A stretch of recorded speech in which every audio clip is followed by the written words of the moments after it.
Bonjour, bonjour. De bonne humeur, hein. Oui, maintenant qu'Halloween est passé, on entre dans la plus grande période de l'année. Noël? Non, c'est la journée mondiale de l'orgue. De l'orgue, oui, oui, de l'orgue.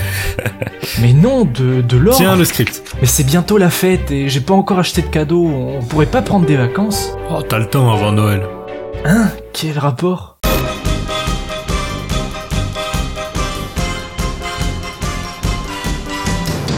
Bon, alors je sais que j'ai 75 millions d'œuvres préférées, mais celle-ci à mes yeux, elle est toute particulière. Elle est vue à travers des carreaux? En effet, la première fois que je l'ai vue, je n'avais pas encore de lunettes. Gremlins, donc un pilier du 7ème art, à savoir le cinématographique de 1984, sorti tout droit de la caboche de l'exceptionnel et excellentissime Joe Dante. C'est donc une divine comédie? Une horrifique comédie, plutôt. Oh. Parce que Joe Dante, c'est pas n'importe qui, ça reste le mec le plus cinéphile de la cinéphilie qui aura pondu, tout un tas d'autres super films. Il est très très fort. Je ne fais pas d'erreur. Je ne suis pas comme chacun d'entre vous. Je suis plus fort, je suis plus malin, je suis meilleur.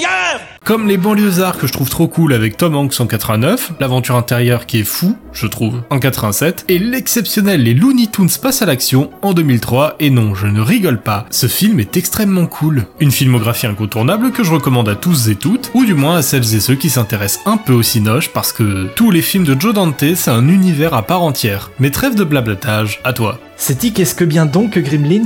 Tu te renouvelles à chaque fois, hein, c'est beau. Là, c'était une vraie question. Tout commence dans un endroit si perturbant pour nous, simples spectateurs européens, parce que le gros bonhomme, il a l'air vachement surpris de se rendre à Chinatown. Ouais, elle a pas fait des millions de kilomètres, mais bon. Mais où suis-je? Ce bonhomme, c'est donc Randall Petzer, très comique à prononcer. Un inventeur plus ou moins inventif qui essaye de refourguer ses inventions à quiconque veut bien se faire douiller. Mais il cherche aussi un cadeau de Noël pour son fils, donc pas si douilleur que ça. Un cœur en or dans une peau de vendu. Poétique. C'est comme ça qu'il tombe donc sur une bestiole qui chante et qu'il veut absolument. Sauf que le proprio, manifestement atteint d'une maladie au poumon à force de fumer, refuse de vendre le mogwai à Randall. Sauf qu'il a un petit-fils qui a manifestement besoin dans l'urgence de $200. C'est exactement ce que j'ai cherché partout. Je vous en donne $200. C'est une somme de $200. Pognon, hein? Donc il lui vend le bousin à condition qu'il respecte 3 règles, aujourd'hui connues de toute la populace.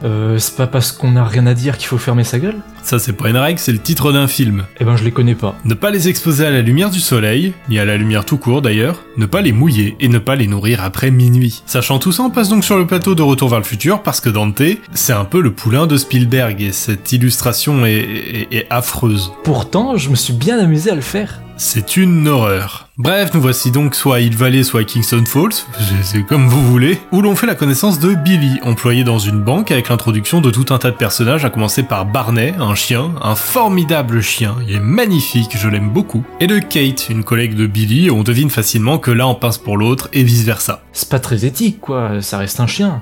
Ah ouais, t'as rien compris. Et on découvre même au passage Madame Deagle qui vous donnera envie de lui tirer une balle avec son propre nom, puisque cet immense... Gaudriole? C'est le mot que je cherchais, merci. Cet immense gaudriole cherche donc à tuer Barney puisqu'il a bousillé son bonhomme de neige. Elle peut très bien en racheter un autre, c'est la Scrooge de la ville. Bref, tout ça pour dire qu'en gros, Billy c'est un semi-loser, il est juste employé, il a du mal à draguer une fille déjà amoureuse de lui, ses parents sont... Bon, c'est ses parents quoi.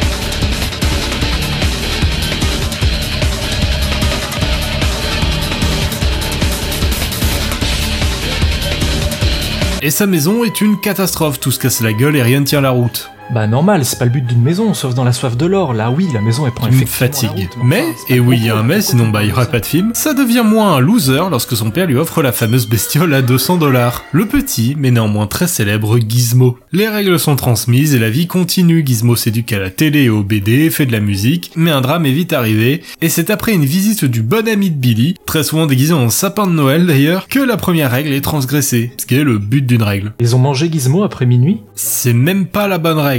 Ouais, faut le faire cuire avant. Mais t'es immonde. Gizmo se fait mouiller, ce qui a pour effet de le multiplier et de donner vie à tout un tas de petits mogwai bien plus mesquins et agressifs que Gizmo. Genre là, ils font des trucs dégueulasses. Un peu comme le cousin hyperactif là, vous savez, celui qui débarque chez vous et qui se met à fouiller dans les placards, à dessiner sur vos murs et faire pipi sur vos... Ça sent le vécu ça. Effectivement, je m'égare. Des petits farceurs qui entre-temps se feront examiner par Greg Germain pendant que les autres squattent chez Billy. Le problème, c'est que la règle la plus importante est elle-même à son tour transgressée, ce qui les transforme en Gremlins. Bestioles pas franchement joviales, mais avec un design que je trouve ultra chouette et qui feront des actions oscillant entre le vaguement farceur et la tentative de meurtre pure et simple. Genre, du coup, sur Greg Germain. Leur seul but étant... de foutre le bordel. Mais la question que vous vous posez, c'est... Saperlotte, c'est quoi que dit donc qu'un gremlin? Et je vais vous répondre... C'est pas à moi de vous le dire, je vais laisser Jeannot le raconter. Hein?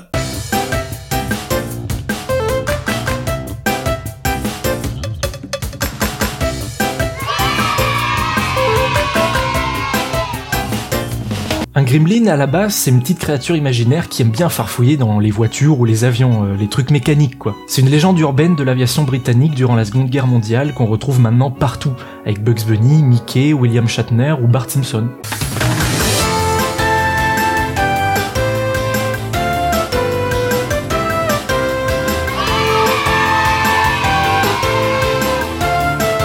Donc vous vous en doutez, la fin du film ça a consisté en « mais comment arrêter les gremlins ?»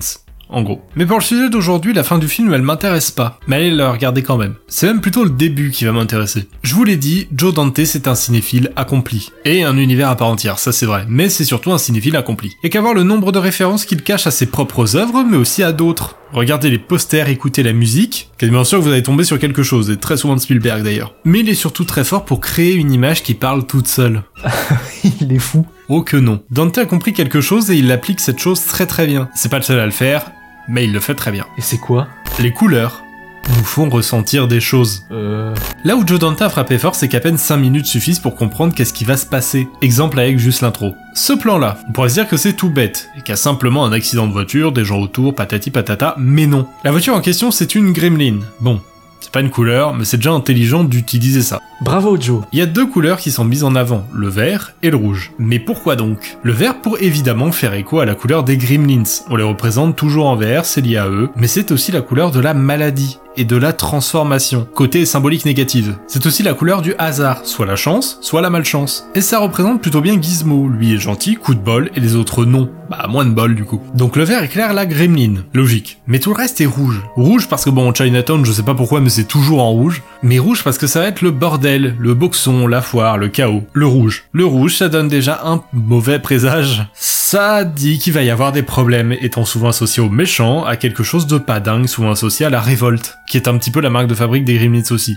Ils sont initialement farceurs, mais aussi très dangereux. Le sang, tout ça quoi. Et en général, le vert c'est assez positif, sauf dans certains contextes. Le rouge, on s'attend très souvent aux méchants. Donc jusque là, pas de surprise. Mais là vient une troisième couleur, le bleu. Et uniquement lorsqu'on voit Gizmo. C'est parce qu'il aime les ampoules de couleur? Possible, mais il y a autre chose. En fait, on voit pas Gizmo. Alors, on sait même pas à quoi il ressemble. On l'entend juste. Il est là, au fond d'une cage, caché par un drap, entouré de tout un tas de babioles, au fond de la boutique. On sait pas ce que c'est, ni même si c'est un animal ou... En fait, on sait même pas si c'est vraiment vivant ou si c'est un objet, on ne sait pas. On ne sait pas et tout est bleu. Tout est bleu, couleur symbolisant le mystique, l'apaisement, mais aussi la confiance et la loyauté. Et c'est là qu'est le génie. En une intro, on a tout. On repère la gremlin, on voit du vert, on sait que ça va être du 50-50. Dans le pire des cas, une abomination. Dans le meilleur, un petit coup de chance. Et il est là, le 50-50, du coup. Coup de chance, on tombe sur Gizmo, pas de bol, on tombe sur les gremlins, qui se transforment, qui sont techniquement une espèce de représentation de la maladie. Bref. Ensuite, on repère le rouge, parce que je vous l'apprends peut-être, mais dans une image, on regarde toujours à gauche. La première chose qu'on va voir, c'est à gauche. Donc le vert est à gauche, le rouge est à droite. On repère donc ensuite le rouge, qui annonce le chaos et la révolte. Et tout à la fin, on repère le bleu, qui vient à la fin de la scène. Apaisant, avec un personnage qui nous restera loyal et fidèle, et jusque-là, on est un peu rassuré. Et toute la partie avec Billy, c'est blanc, neutre. C'est Noël quoi, l'image elle est blanche. C'est logique à Noël. Tout est plus ou moins normal, comme si le message d'avant, fallait bien insister dessus. Et c'est là qu'est le génie de Joe Dante. Toutes ces couleurs veulent dire quelque chose, et ces choses se passent après. Et on en retrouve, Dans le bar, tout est rouge/vert. Lorsqu'un gremlin sort de son cocon, c'est vert. Il y a énormément de symbolique des couleurs. Et ça, c'est un petit peu caractéristique de Joe Dante. D'accord, mais pourquoi mon texte est-il écrit en vert? Ouais, mais ça, eux, ils le savent pas. Non, mais moi, je veux savoir. Pas de bol, j'ai pas de réponse. Hé! En bref, je vous conseille de vous intéresser à Gremlins. Et plusieurs fois, parce qu'il y a des tonnes de choses à voir. En fait, intéressez-vous à tout Joe Dante. Il fait des choses formidables. Sauf un de ses films qui s'appelle The Movie Orgy, et alors là, je vous conseille pas de chercher ça sur internet, parce que je vais même pas illustrer. Mais il fait peur le film. Ouais, mais c'est un film de Noël. Mais il est sorti en juin. Ouais, mais chez les Américains, c'est pas leur fort la logique. Maintenant que tu le dis, mais du coup, pourquoi les gens préfèrent Munchies? Attends, quoi ?